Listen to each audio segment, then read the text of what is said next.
Assalamualaikum warahmatullahi wabarakatuh. Saya Nasrullah. Kali ini saya akan menjelaskan sedikit materi mengenai akuntansi biaya tenaga kerja. Untuk pengertian sendiri, tenaga kerja itu merupakan usaha fisik atau mental yang dikeluarkan karyawan untuk mengolah produk.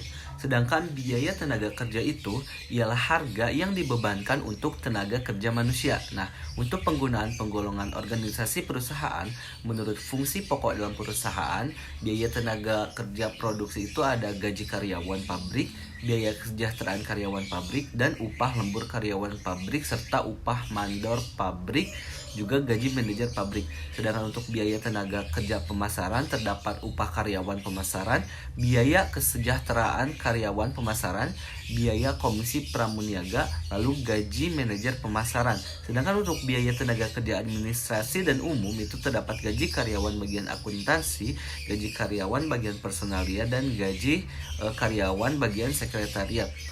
Juga biaya kesejahteraan karyawan bagian akuntansi dan biaya kesejahteraan karyawan bagian personalia, biaya kesejahteraan bagian karyawan bagian sekretariat.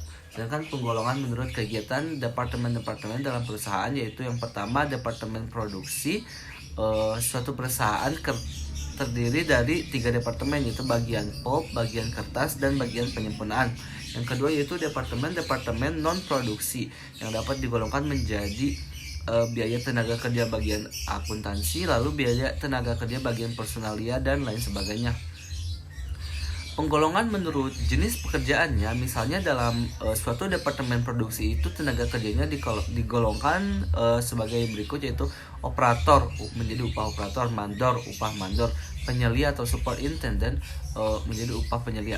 Penggolongan biaya tenaga kerja semacam ini digunakan sebagai dasar penetapan diferensiasi upah standar kerja. Nah, akuntansi biaya tenaga kerja itu dibagi dalam 3 golongan besar, yaitu yang pertama gaji dan upah reguler, yaitu jumlah gaji dan upah bruto dikurangi dengan potongan-potongan seperti pajak, penghasilan karyawan, dan biaya asuransi hari tua.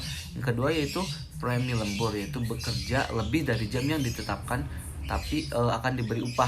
Lalu yang ketiga ada biaya-biaya yang berhubungan dengan tenaga kerja atau labor related cost. Akuntansi biaya gaji dan upah. Terdapat insentif. Ada beberapa cara pemberian insentif, yaitu yang pertama insentif satuan dengan jam minimum atau straight piece work with a guaranteed hourly minimum plan, yaitu karyawan dibayar atas dasar tarif per jam untuk menghasilkan jumlah satuan keluaran atau output standar. Yang kedua ada tailored differential piece rate plan. Cara pemberian insentif ini itu semacam straight price rate plan yang menggunakan tarif tiap potong untuk jumlah keluaran rendah per jam dan tarif tiap potong yang lain untuk jumlah keluaran tinggi per jam, biaya-biaya yang berhubungan dengan tenaga kerja ke MAG. Ke setup time. Seringkali sebuah perusahaan memerlukan waktu dan jumlah biaya untuk memulai produksi. Nah, biaya-biaya yang dikeluarkan untuk memulai produksi disebut biaya pemula produksi atau setup cost. Mungkin sekian penjelasan yang dapat saya sampaikan. Mohon maaf apabila kurang jelas. Wassalamualaikum warahmatullahi wabarakatuh.